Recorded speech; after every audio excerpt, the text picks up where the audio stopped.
Lo wengunozinto weKaizer Chiefs uItumeleng Khune usezwakalisa ukumncoma umgadli osemncane uWandile Dube eqamisa igalelo lakhe namandla akhe kulandela ukudlala kahle ngesizini ka-2024-2025.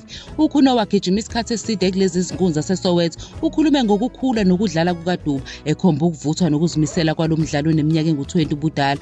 NgokukaKhune, uDube ukhombise izimfanelo ezimenza ahluke ngisho kule sizini. iKaizer Chiefs ibhekene nezinselelo emqhudelwaneni yeligi neyezinkomishi. Uncoma ukuguquguquka kukaDube nokusebenza kahle kwakhe, ikakhulukazi ngaphansi komqeqeshi uNasruddin Nabi lapho semncane etshalwe ezikhundleni ezahlukahlukene okubalwa kuzo indawo yomdlalo wasesiswini kanye nomgadli. uKhune ubalula ukuthi akubona bonke abadlali abasebancane abamukela ukuguquguquka kweqhinga ngendlela nokuziphatha ngendlela uDube akhombise ngayo.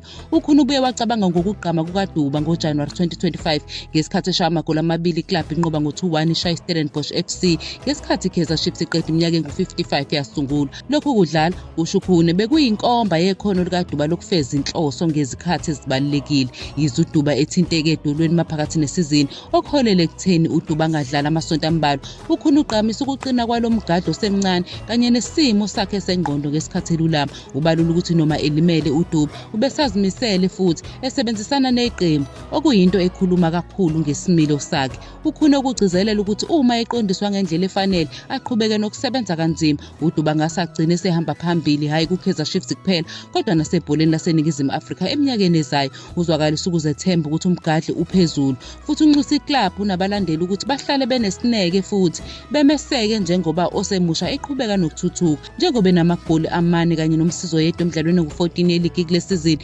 igalelo likaDube alizange lingabonakali futhi ngokuvumelana noKhune, ikusasa lalo mdlalo osemncane libukeka liqhakazile eNatshareni.